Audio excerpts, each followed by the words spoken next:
Hey guys, in this video, I will show you how to connect SoundCloud to TV.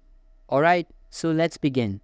To connect SoundCloud to your TV, you can either use a native app if your TV supports it or cast directly from your phone. The first option is to check if there's a native SoundCloud app available on your smart TV or streaming device.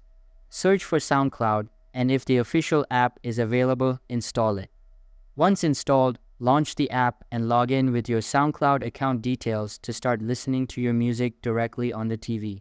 If your TV doesn't support the SoundCloud app, you can use casting features like Chromecast or AirPlay. Make sure your phone or tablet and the TV or Chromecast-enabled device are connected to the same Wi-Fi network. Open the SoundCloud app on your mobile device and select the track you want to play. Tap the cast icon, a small TV or Wi-Fi symbol, and choose your TV or connected device from the list.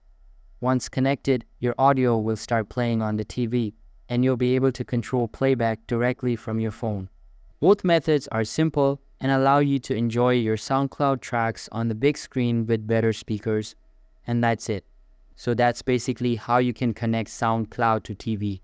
And that's it for this video.